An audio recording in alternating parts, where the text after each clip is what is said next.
ഹരേ കൃഷ്ണ. നമ്മളങ്ങനെ പ്രഥമ സ്കന്ധത്തിലെ 2ാമത്തെ അധ്യായവും ഭഗവാന്റെ കൃപ കൊണ്ട് ഒന്നർത്ഥവിചാരം ചെയ്യുകയുണ്ടായി. ഇനി നമുക്ക് 3ാമത്തെ അധ്യായമാണ് നോക്കുവാനുള്ളത്.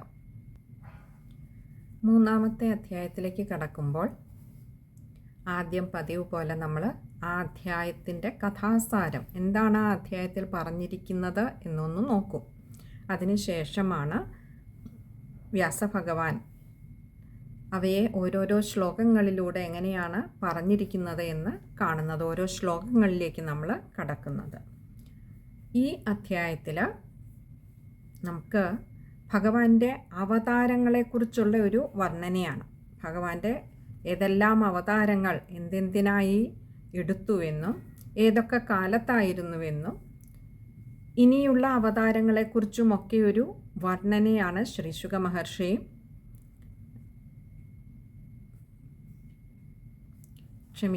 സൂതൻ പറയുന്നത്. അപ്പോൾ സൂതൻ ആദ്യമേ ഭഗവാന്റെ വിവിധ അവതാരങ്ങളെക്കുറിച്ച് പറഞ്ഞപ്പോൾ തന്നെ ആദ്യമേ സൂതൻ പറയുകയാണ്, എന്തിനു വേണ്ടിയാണ് ഭഗവാൻ ഈ സൃഷ്ടികളൊക്കെ നടത്തിയത് എന്നാണെങ്കിൽ, ഭഗവാന് ലോകം സൃഷ്ടിക്കുവാനുള്ള ഒരു കൊതി ഭഗവാനിൽ ഉണ്ടായപ്പോൾ ഭഗവാൻ അതിനാദ്യം ചെയ്തത് ഭഗവാൻ സ്വയം തന്നെ ഷോഡശകലാമയമായിട്ടുള്ള ഒരു പുരുഷാകൃതിയെ വരിക്കുകയാണ് ചെയ്തത്. ഈ ഷോഡശകലാമയം എന്ന് പറഞ്ഞാൽ 16, ഷോഡശം എന്നാൽ 16, അങ്ങനെ 16 കലകളെയും കൂടെ ചേർത്തിട്ട് ഭഗവാൻ സ്വയം ഒരു രൂപത്തെ അങ്ങ് ധരിച്ചു എന്നാണ് ആദ്യമേ സൂതൻ പറഞ്ഞു കൊടുക്കുന്നത്. ഈ 16 എന്ന് പറയുന്നത് 5 കർമ്മേന്ദ്രിയങ്ങളും 5 ജ്ഞാനേന്ദ്രിയങ്ങളും അതുപോലെ പഞ്ചമഹാഭൂതങ്ങളും മനസ്സും ചേരുന്നതാണ് ഈ 16 അംശങ്ങൾ. അങ്ങനെ ഈ 16 അംശങ്ങളെയും ചേർത്ത് ഷോഡശകലാമയൻ പൂണ്ട ഭഗവാൻ യോഗനിദ്രയിൽ, ഭഗവാൻ തൻ്റെ ആ ഒരു ജലത്തിൽ അങ്ങനെ പള്ളി കൊള്ളുന്ന സമയത്ത് ഭഗവാന്റെ ഉള്ളിൽ ഈ ഒരു സൃഷ്ടിക്കുള്ള ഒരു ആഗ്രഹമുണ്ടാവുകയും അങ്ങനെ തൻ്റെ ആ ഒരു നാഭീപത്മത്തിൽ നിന്നും വിശ്വസൃഷ്ടാവായിട്ടുള്ള ബ്രഹ്മാവ് ഉണ്ടായി വരികയും ചെയ്തു.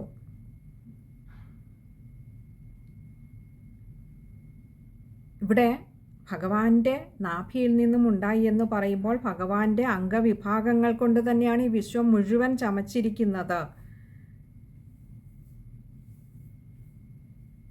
അത്രമാത്രം ബൃഹത്തായിട്ടുള്ള ഭഗവാന്റെ ആ വിശുദ്ധമായ രൂപം, ആ രൂപത്തെക്കുറിച്ചും ഒരു സൂചന കൊടുത്തു. അതിനുശേഷം എന്താ, ഭഗവാൻ ഈ വിശ്വം മുഴുവൻ തന്നെ ഭഗവാന്റെ അംഗോപാംഗമയമാണെന്നിരിക്കെ ഭഗവാൻ അപ്പോൾ ആരാണ്?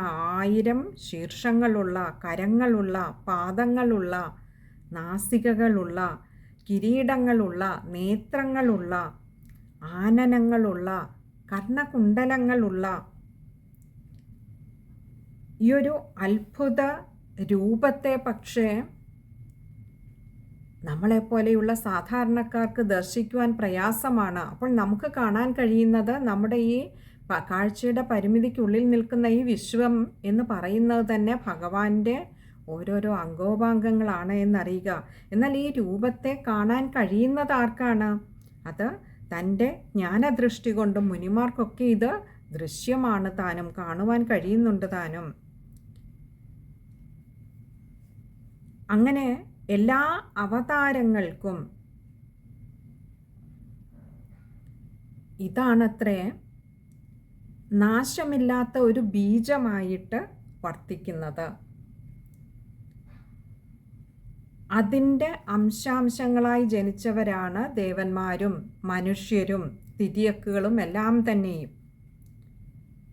ഇനിയും ഓരോരോ അവതാരങ്ങളെക്കുറിച്ച് വർണ്ണിക്കുകയാണ്, പറഞ്ഞു കൊടുക്കുകയാണ് ഇവിടെ സൂതൻ ചെയ്യുന്നത്. ഭഗവാന്റെ ആദ്യത്തെ അവതാരം എന്ന് പറയുന്നത് സനൽകുമാര മഹർഷിമാരായിട്ടാണ് ഭഗവാൻ ആദ്യം അവതരിച്ചത്. നമുക്കറിയാം, ബ്രാഹ്മണരായിരുന്ന ആത്മജ്ഞാനികളായിരുന്ന സനൽകുമാരാദിമാർ അഭംഗുരം അങ്ങനെ ആ ബ്രഹ്മചര്യം അനുഷ്ഠിച്ച് പിന്നീട് അങ്ങനെ സനൽകുമാരാദി മഹർഷിമാരായി അവതാരം പൂണ്ട ഭഗവാൻ അതിനുശേഷം ഈ ലോകത്തെ മുഴുവൻ അനുഗ്രഹിക്കുന്നതിനായിട്ട്, അപ്പോൾ ആദ്യമേ നോക്കൂ, ശുദ്ധ സത്വസ്വരൂപമായിരുന്ന ഭഗവാൻ ശുദ്ധജ്ഞാനസ്വരൂപനായി തന്നെ ബ്രഹ്മജ്ഞാനികളായിട്ടുള്ള, മറ്റൊന്നിലും താല്പര്യമില്ലാത്തതായിട്ടുള്ള, മറ്റൊന്നിനാലും ഭ്രമിപ്പിക്കുവാൻ കഴിയാത്തതായിട്ടുള്ള അചഞ്ചലമായ ബ്രഹ്മജ്ഞാനനിഷ്ഠരായിരുന്ന സനൽകുമാരാദി മഹർഷിമാരായി അവതരിച്ച ഭഗവാൻ അടുത്തതായി ഈ ലോകത്തെ അനുഗ്രഹിക്കുന്നതിനായിട്ട് യജ്ഞപുരുഷനായി അവതരിച്ചു. ആ യജ്ഞപുരുഷനാണ്, ആ അവതാരത്തിലാണ് ഭഗവാൻ പാതാളത്തിൽ പോയിട്ട് എങ്ങനെ ഒരു പന്നിയുടെ രൂപം പൂണ്ട് ഭൂമിയെ ഉദ്ധരിച്ചു കൊണ്ടുവരുന്നത്. അതിനുശേഷം ഭഗവാൻ വീണ്ടും നാരദ മഹർഷിയായി അവതരിച്ചു. നോക്കൂ, ഭഗവാന്റെ തന്നെ അവതാരമാണ് നാരദ മഹർഷി എന്ന് പറയുന്നത്. നാരദ മഹർഷിയുടെ ഏറ്റവും പ്രസിദ്ധമായിട്ടുള്ള ഒരു വൈഷ്ണവ തന്ത്രശാസ്ത്രമാണ് നാരദ പഞ്ചരാത്രം എന്ന് പറയുന്നത്. അപ്പോൾ ഭഗവാന്റെ മാഹാത്മ്യത്തെ ഭഗവാന്റെ തന്നെ അവതാരമായ ശ്രീനാരദ മഹർഷി ഈ ലോകത്തിൽ നമുക്ക് ഓരോരുത്തർക്കുമായിട്ട് സമ്മാനിച്ചതാണ് നാരദ പഞ്ചരാത്രം. ഭഗവാന്റെ മഹത്വത്തെ നമുക്കൊക്കെയൊന്ന് വാക്കുകളിലൂടെ ഒന്ന് സൂചിപ്പിച്ചു തരികയാണ്. ആ ഗ്രന്ഥം കൊണ്ട് ഭഗവാന്റെ മഹാത്മ്യത്തെ പൂർണ്ണമായും ബോധിപ്പിക്കുവാൻ കഴിയില്ലെങ്കിൽ കൂടിയും, നമുക്ക് ബൃഹത്തായ ഒന്നിനെ പൂർണ്ണമായും കാണിച്ചു തരാൻ കഴിയില്ലെങ്കിലും അതിലേക്കുള്ള വഴിയിലേക്ക് ഒരു ടോർച്ചടിച്ച് കാണിച്ചു തരും പോലെ, പ്രകാശം പരത്തിത്തരുന്നത് പോലെ നമുക്ക് നാരദ പഞ്ചരാത്രം ശ്രീ നാരദ മഹർഷി സമ്മാനിച്ചു തന്നു. അതിനുശേഷം ഭഗവാൻ നരനാരായണന്മാരായി അവതരിച്ച് ധർമ്മപത്നിയിൽ പിറന്നിട്ട് ആത്മശമപ്രദമായിട്ടുള്ള അത്യുഗ്രമായ തപസ് അനുഷ്ഠിച്ചു. 5ാമത്തെ അവതാരമാണ് ഭഗവാന്റെ കപിലാവതാരം. ആ കപിലാവതാരത്തിൽ ഭഗവാൻ തത്വാർത്ഥ നിർണയമായിട്ടുള്ള സാഖ്യത്തെ അമ്മയായ ദേവഹൂതിക്ക് ഉപദേശിച്ചു കൊടുക്കുന്ന വിധത്തിൽ അത് ലോകാനുഗ്രഹമായി വർഷിച്ചു. അതിനുശേഷം അനസൂയാദേവിയുടെ അപേക്ഷ പ്രകാരം പുത്രനായി ജനിച്ച പ്രഹ്ലാദൻ, അളർക്കൻ, യദു, ഹൈഹയൻ തുടങ്ങിയവർക്കൊക്കെ ആത്മവിദ്യയെ ഭഗവാൻ പ്രദാനം ചെയ്തു. പിന്നീട് 7ാമതായിട്ട് രുചി എന്ന പ്രജാപതിക്ക് തൻ്റെ ഭാര്യയായിട്ടുള്ള ആകൂതിയിൽ യജ്ഞൻ എന്ന പേരോടുകൂടി ഒരു അവതാരത്തെ സ്വീകരിച്ചു.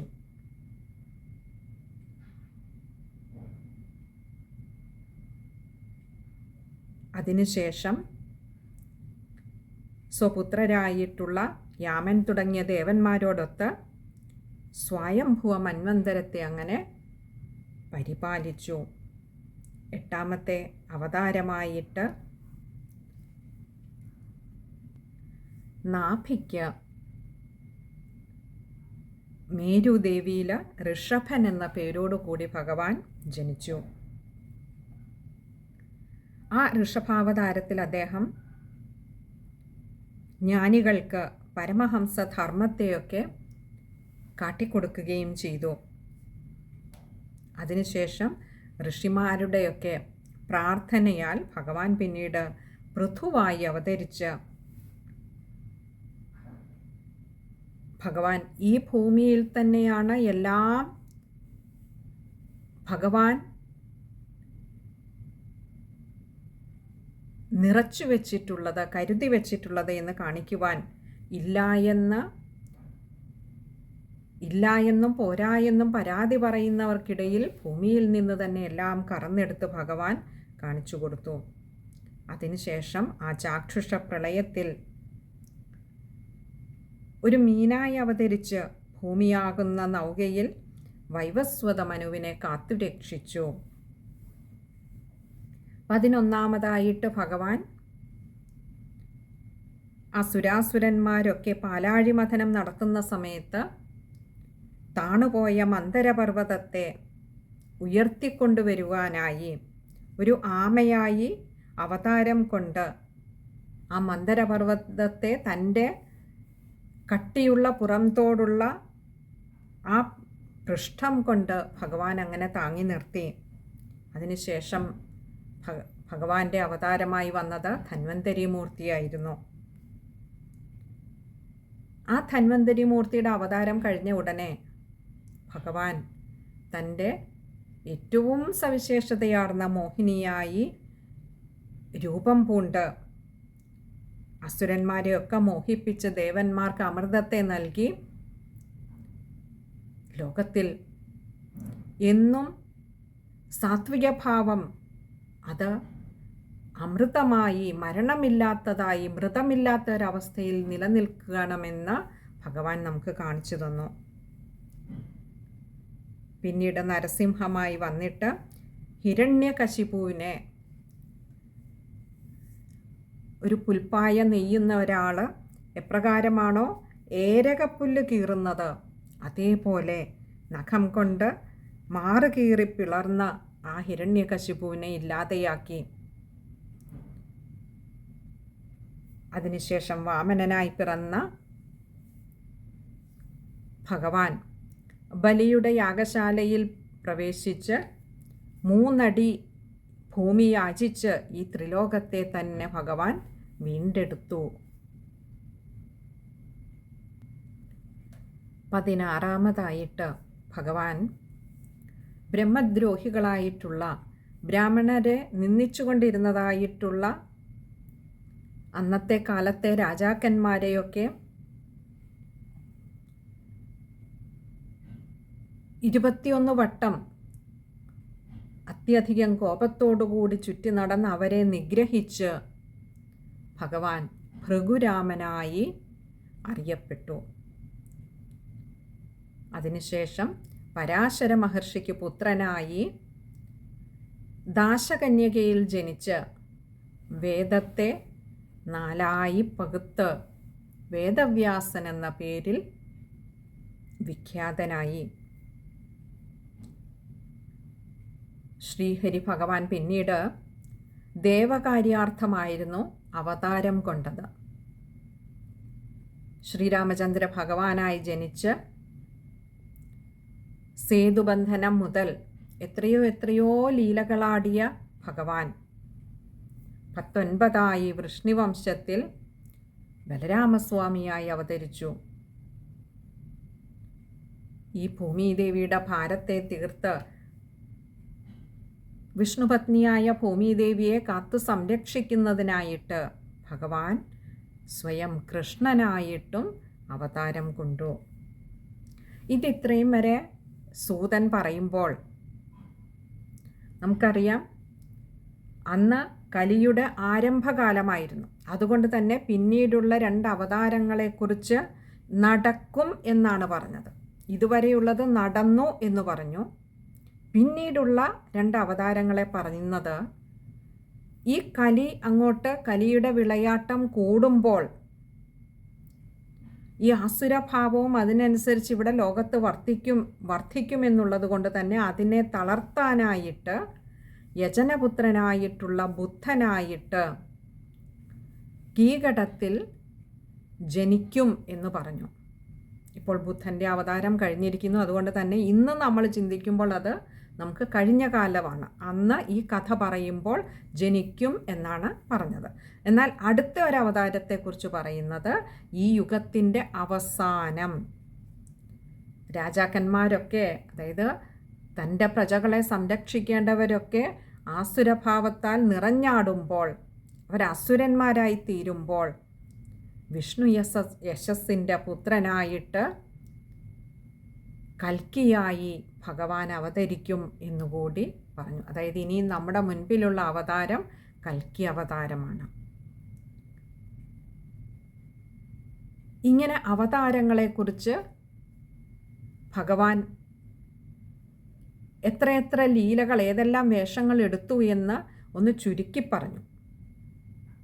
ഒരു വറ്റാത്ത തടാകത്തിൽ നിന്നും തോടുകൾ പോലെ ആ ശ്രീഹരി ഭഗവാൻ എണ്ണമറ്റ അവതാരങ്ങൾ കൈക്കൊണ്ടു. പ്രജാപതികളും ദേവന്മാരും മനുക്കളും അതുപോലെ മനുപുത്രന്മാരും ഋഷിമാരും എല്ലാം ആ ശ്രീഹരി ഭഗവാന്റെ അംശഭൂതരാണ്. അതേസമയം മറ്റെല്ലാം ഭഗവാന്റെ അംശകലകളാണ്. ഇതിൽ നിന്നും വ്യത്യസ്തമായി നിൽക്കുന്നത് ശ്രീകൃഷ്ണാവതാരം മാത്രമാണ്. എന്തുകൊണ്ടെന്നാൽ അത് ഭഗവാന്റെ പൂർണ്ണാവതാരമാണ്. ഇങ്ങനെ ഓരോ യുഗം തോറും ഭഗവാൻ മണ്ണിൽ തൻ്റെ പ്രിയ സൃഷ്ടികളുടെ സംരക്ഷണത്തിനായി പിറക്കുന്നു. അങ്ങനെയുള്ള ആ ഭഗവാനെ ശുദ്ധിയോടുകൂടി 2 നേരവും ഭക്തിയാ കീർത്തിക്കുന്നവർക്ക് സർവ്വദുഃഖങ്ങളും തീർന്ന്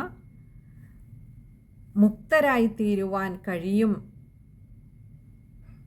എന്നുകൂടി സൂതനൊന്ന് ഓർമ്മിപ്പിച്ചു. പിന്നീട് അല്പം തത്വവിചാരമാണ്.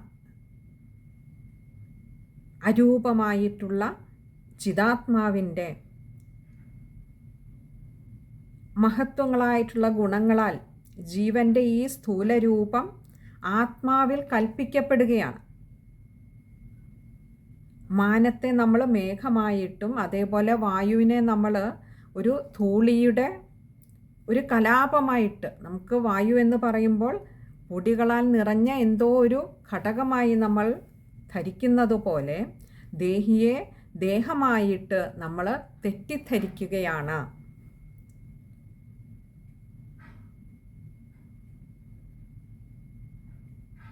ഇവിടെ അപ്പോൾ ചോദിക്കാം, പിന്നെ അപ്പോൾ പുനർജന്മം എന്ന് പറയുന്നതോ? ഇവിടെ പറയുകയാണ്, അദൃഷ്ടവും അവ്യക്തവും ഗുണനിർമ്മിതവുമായിട്ടുള്ള നമ്മുടെ ഈ ജീവന് ഒരു അന്യരൂപമുണ്ട്. അതാണ് ഈ പുനർജനിക്കുന്നത്. നമ്മുടെയൊക്കെ അവിദ്യ കൊണ്ട് കൽപ്പിതമാണ് ഈ സ്ഥൂല സൂക്ഷ്മ ശരീരങ്ങൾ. എപ്പോഴാണോ നമ്മുടെ ഉള്ളിൽ ജ്ഞാനം ഉദിക്കുന്നത്, അപ്പോൾ ആത്മാവും ബ്രഹ്മവും ഒന്നാണെന്ന് നമ്മൾക്ക് അറിയുവാൻ കഴിയുന്നു. ഈ മായയെ നമ്മൾ വിദ്യാരൂപിണിയായി കണ്ടെത്തിയാൽ, അഥവാ മായയെ നമുക്ക് മറികടക്കുവാൻ കഴിഞ്ഞാൽ ജീവൻ തന്നെയാണ് ബ്രഹ്മം എന്ന് തിരിച്ചറിയും. ആ ദിവ്യദർശനം ആനന്ദകരമാണ്. അവിടെയാണ് നമ്മൾ ഭഗവാനെ ശരിക്കും അനുഭവിച്ചറിയുന്ന. ഇവിടെ നമുക്ക് ഭാഗവതത്തിൽ ഉടനീളം കാണാം, മായായ് ജവനികാച്ഛന്നം എന്ന് പറയും. മായയാകുന്ന ഒരു യവനിക കൊണ്ട്, അഥവാ ഒരു കർട്ടൻ കൊണ്ട് മറച്ചിരിക്കുകയാണ് ആ പരമമായ സത്യത്തെ. അപ്പോൾ എപ്പോഴാണോ ഈ മുൻപിൽ കാണുന്ന കർട്ടൻ ഒന്ന് നീക്കുന്നത്, അതിൻ്റെ ഉള്ളിൽ സത്യത്തിൻ്റെ ആ സത്യത്തെ, ആ പൊരുളിനെ നമ്മൾ കണ്ടു തുടങ്ങുന്നു, അനുഭവിക്കുവാൻ തുടങ്ങുന്നു. ജന്മകർമാദികളില്ലാത്തതായ അന്തര്യാമിക്കും ഈ വിധം ജന്മകർമ്മങ്ങളുണ്ടെന്ന് പണ്ഡിതന്മാർ പറയുന്നു. ഇങ്ങനെ ഈ രീതിയിൽ വിലസിതനായിട്ടുള്ള ഭഗവാൻ ഈ വിശ്വത്തെ സൃഷ്ടിച്ച് പരിപാലിച്ച് ഒടുവിൽ ഹനിക്കുകയും ചെയ്യുന്നു. 3 കർമ്മങ്ങളും ഭഗവാന്റെ ഒരു ലീലയാണ്. എന്നാൽ ഈ കർമ്മങ്ങളിലൊന്നും കുടുങ്ങിപ്പോകാതെ പഞ്ചേന്ദ്രിയങ്ങളുടെയും മനസ്സിൻ്റെയും ഒക്കെ അന്തർഭാഗത്ത് സഞ്ചരിക്കുന്ന ഈ ഭഗവാൻ സർവവും അറിയുമ്പോഴും ഒന്നിനാലും ബന്ധിക്കപ്പെടാതെ ഈ സൃഷ്ടിസ്ഥിതി സംഹാര കർമ്മങ്ങൾ ഭഗവാൻ ഒരു ലീല എന്നോണം അങ്ങനെ ചെയ്തുകൊണ്ടേയിരിക്കുന്നു. ഒരു നടനെ പോലെ പല നാമങ്ങളെ ധരിക്കുന്ന ഭഗവാന്റെ വിനോദം ഏതു പ്രകാരത്തിലാണെന്നോ അല്ലെങ്കിൽ എന്തിനാണെന്നോ ഒക്കെയുള്ള ഒരു യുക്തിചിന്ത നടത്തുക നമുക്ക് അസാധ്യമാണ്. കാരണം ഭഗവാൻ തന്നെ അപ്രാപ്യമായ ഒരു തത്വമാണ്, സത്യമാണ്. അങ്ങനെയുള്ള ഒന്നിൻ്റെ ലീലകളെ നമുക്കെങ്ങനെയാണ് യുക്തിചിന്തകൾ കൊണ്ട് മനസ്സിലാക്കുവാൻ കഴിയുക? എന്നാൽ യാതൊരാളാണോ നിഷ്കന്മഷ ഭക്തിയോടുകൂടി ഭഗവാന്റെ പാതാരവിന്ദങ്ങളെ ആശ്രയിക്കുന്നത്, ഈ ദേഹബോധം വിട്ട് താൻ ആ ബ്രഹ്മസ്വരൂപമായ ഭഗവാൻ തന്നെയാണെന്നറിഞ്ഞുകൊണ്ട് ആ ഭഗവാന്റെ പാതാരവിന്ദങ്ങളെ ആശ്രയിക്കുന്നത്, സമർപ്പണ ബുദ്ധിയോടുകൂടി ആ പാദങ്ങളെ ഏറ്റെടുക്കുന്നത്, ഉപാസിക്കുന്നത്, അവർക്ക് ആ പാദസരോജങ്ങളിലെ സുഗന്ധത്തിൻ്റെ അലകൾ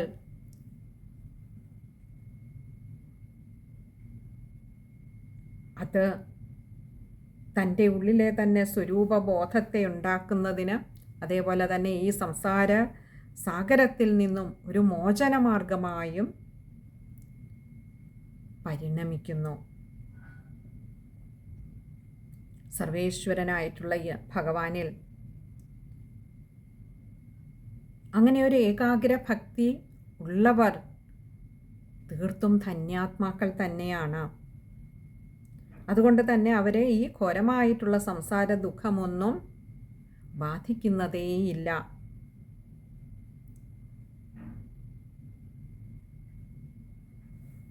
ഭഗവാൻ വേദവ്യാസൻ ഏറ്റവും ഉത്കൃഷ്ടമായിട്ടുള്ള ഈ ഭാഗവത ഗ്രന്ഥം രചിച്ചതിന് ശേഷം ലോകത്തിൻ്റെ അനുഗ്രഹത്തിനായിക്കൊണ്ട് വേദവ്യാസ മഹർഷി ആദ്യം ഈ ഗ്രന്ഥം ഉപദേശിച്ചു കൊടുത്തത് സ്വപുത്രനായിട്ടുള്ള ജ്ഞാനശ്രേഷ്ഠനായിട്ടുള്ള ശ്രീശുക മഹർഷിക്കായിരുന്നു. വേദേതിഹാസ സർവസ്വസാരമായിട്ടുള്ള ഈ ഭാഗവത ഗ്രന്ഥത്തെ അല്ലെങ്കിൽ തത്വത്തെ ശ്രീശുക മഹർഷി പിന്നീട് പരീക്ഷിത്ത് മഹാരാജാവിന് ഉപദേശിച്ചു കൊടുത്തു. എന്തിനായിക്കൊണ്ട് എന്നാണെങ്കിൽ, ഈ ലോകത്തിൽ പിന്നീട് ഈ കലിയുഗത്തിൽ ഭഗവാനെ ആശ്രയിക്കുന്നവർക്കായി ഒരു മാർഗദർശിയായി ഇത് നമ്മൾ ഓരോരുത്തരിലേക്കും എത്തിച്ചേരുന്നതിന് ശ്രീശുക മഹർഷിയുടെ കാരുണ്യം, ഒരു കരുതൽ എന്നേ പറയേണ്ടു. അതുകൊണ്ട് തന്നെയാണ് കൃത്യമായും അത് എത്തിക്കേണ്ടടുത്ത് വേദവ്യാസ മഹർഷി അത് എത്തിച്ചു കൊടുത്തത്. കാരണം ഈ ഗ്രന്ഥം രചിച്ചത് ലോകാനുഗ്രഹാർത്ഥമാണ്. ഗംഗാതടത്തിൽ പ്രായോപവേശമൊക്കെ ചെയ്ത് മഹർഷിമാരാൽ ചുറ്റപ്പെട്ട് പരീക്ഷിത്ത് മഹാരാജാവ് തൻ്റെ മരണത്തെ കാത്തിരിക്കുമ്പോൾ ആ രാജാവിന് തേജസ്വിയായിട്ടുള്ള ശ്രീശുക മഹർഷി അന്ന് പറഞ്ഞു കൊടുക്കുമ്പോൾ ഞാനും അത് കേട്ടിരുന്നു. സൂതൻ പറയുകയാണ്, അതുകൊണ്ട് ശൗനകാദി മഹർഷിമാരെ, ഞാൻ അന്ന് കേട്ട ആ ധർമ്മജ്ഞാനം ഇവയോടൊക്കെ ഒപ്പം അന്ന് ലോകരക്ഷാർത്ഥം നിലനിന്നിരുന്ന ശ്രീകൃഷ്ണ ഭഗവാൻ ഇന്ന് ഭഗവാൻ മറഞ്ഞുപോയെങ്കിലും ഈ കലികാലത്ത്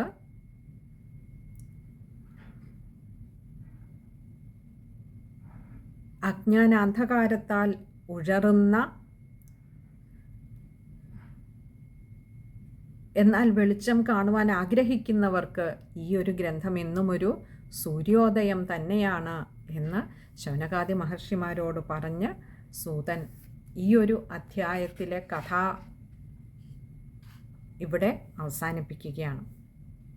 നമുക്ക് അടുത്ത സത്സംഗത്തിൽ ഇതിലെ ഓരോരോ ശ്ലോകങ്ങളായിട്ട് നമുക്ക് അർത്ഥവിചാരം ചെയ്തു നോക്കാമെന്ന് കരുതുന്നു. ഭഗവാൻ അനുഗ്രഹിച്ചാൽ ഭഗവാനൊക്കെ വേണ്ട വിധത്തിൽ നടത്തിത്തരട്ടെ എന്ന് പ്രാർത്ഥിച്ചുകൊണ്ട് ഇന്നത്തെ സത്സംഗത്തിൽ ഭഗവാൻ പറയിപ്പിച്ച ഓരോ വാക്കും ഭഗവാന്റെ പാദാരവിന്ദങ്ങളിൽ സമർപ്പിച്ചുകൊണ്ട് നിർത്തട്ടെ.